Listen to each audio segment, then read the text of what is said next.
Most people think the current US-Iran conflict is just about airstrikes and the Strait of Hormuz. But the real story goes much deeper. It isn't about who wins the war on the battlefield. It's about the aftermath and why this conflict is structured in a way that makes a clean victory almost impossible for either side. To understand what's really happening right now, in June 2026, we need to go back much further than February. We need to go back to 1974 and a deal between the United States and Saudi Arabia that shaped the entire region for decades. The Middle East connects Europe, Asia, and Africa. Countries like Saudi Arabia, the UAE, Qatar, Kuwait, and Iran sit on massive oil and natural gas reserves, while others in the region do not. This is why conflicts in the Middle East rarely stay in the Middle East.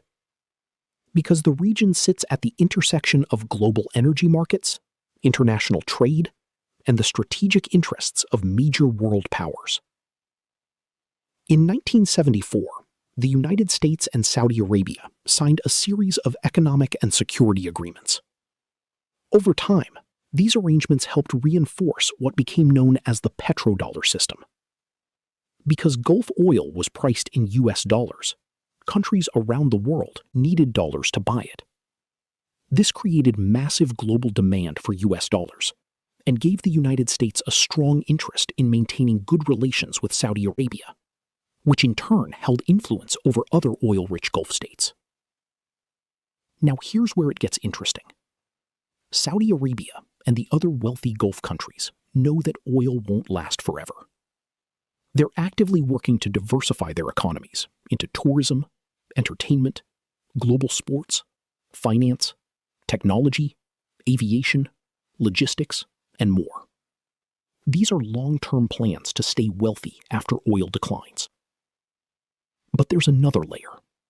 Tensions between Iran and the United States go back decades, and Iran has been working to advance its nuclear program. On February 28, 2026, the US and Israel launched large-scale airstrikes on Iran. Iran responded by striking targets across the Gulf region. In the following weeks, shipping through the Strait of Hormuz became heavily restricted, and it has remained largely disrupted through the end of June 2026. This brings us to the wider impact. Around 20% of the world's oil trade passes through the Strait of Hormuz. With that route heavily restricted, oil prices rose sharply, transportation costs increased, inflation pressures grew in many countries, and global supply chains were disrupted. Stock and bond markets also became more volatile. Iran cannot match the United States in conventional military power, so it has relied on asymmetric methods.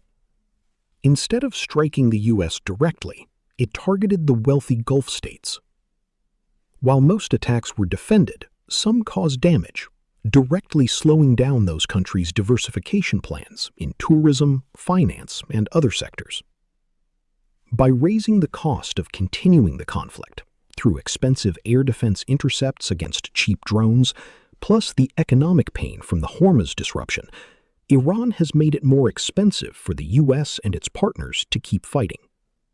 At the same time, the US achieved significant damage to Iran's nuclear and missile infrastructure. Direct talks have struggled so far. The American public is feeling the effects of higher inflation and debt, while Gulf countries are watching their long-term diversification timelines get delayed.